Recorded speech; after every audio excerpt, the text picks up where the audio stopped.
Woo. So did everybody get that cold last week? Let's see this. So did you guys all get that cold last week? Thanksgiving weekend?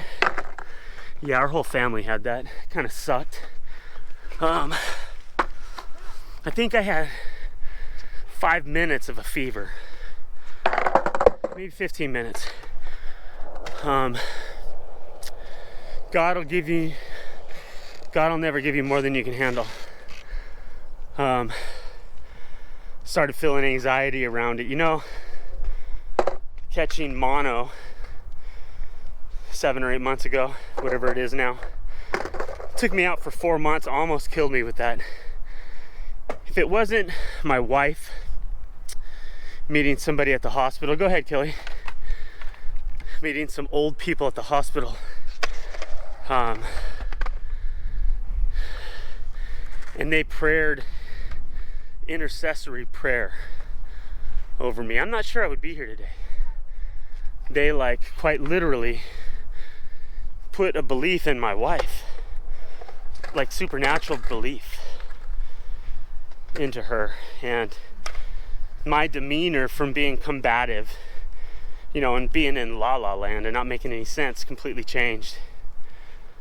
I committed to whatever they wanted to do in the hospital, where I was disagreeing, saying no, and fighting it every step of the way. I was in my own world. But I believe through that prayer gave her the belief to break through to me. And I started knowing to do what I know to do in my own experience from my past about believing. Knowing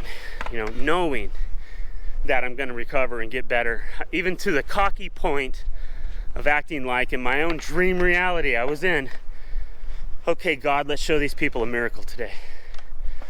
Everything changed for me. At the end, the doctor met with me and my wife, and she said, I'm not a godly person, but that was a God thing. Nobody with those numbers turns on a dime immediately the way you did and recovers like that.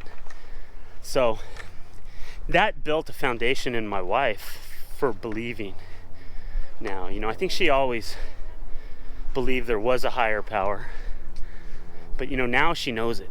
And sometimes everybody needs that. Ask for it, ask to see, ask to be given evidence, and open your mind to it just a little bit. You don't have to jump in. You can think they're wax. God likes to prove it to the people who don't believe. You even got a better chance. So let that happen. I'm feeling really out of breath today. Probably keep going, bud. But yeah, that little 15 minutes of fever definitely reminded me of my first panic attack.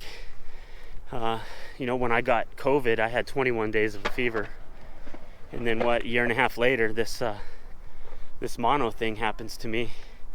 And fever's what takes me out. It was my only symptom both 2 times. It's ironic if you read in Deuteronomy 28, the promises and the curses. God talks about a fever that's going to change your world. So I really got my eyes open to that, and I want to work on myself and want to be in more right standing. Now, I don't know how I believe as far as the scriptures go. I think there's truth hidden in the scriptures. I think the surface stuff is from people, from religious people. And you know what? At the time, it's the religious people that killed Jesus. So, and I could say Yeshua, but I don't think it matters. I just don't think it matters. The reason I have the I am tattoo on my arm is because of a revelation I had back in the day. A lot of people think it's name it, claim it kind of belief. What Abraham Hicks talks about that. I forget what it's called. But no, it wasn't about that for me. It was about reality and the idea that we live in a Matrix type universe. I've thought this for a very long time, even since I was a kid, that I'm only experiencing a dream, and I make, by my thoughts, the demons come to life or the angels come to life. And I think they're like angles of thought, right? Where it comes from. So the tattoo for me was, I think it's in Matthew, Mark, and Luke, a slightly different version, but where God said to Peter, blessed are you, and he called him Simon Bar-Jonah. And I don't even remember to break down that word right now.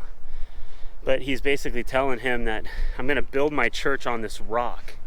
And this rock is a revealed knowledge of him, like a revelation. Like not a revelation you learn from men or from scripture, but a revelation you learn on the tablets in your heart that you just know.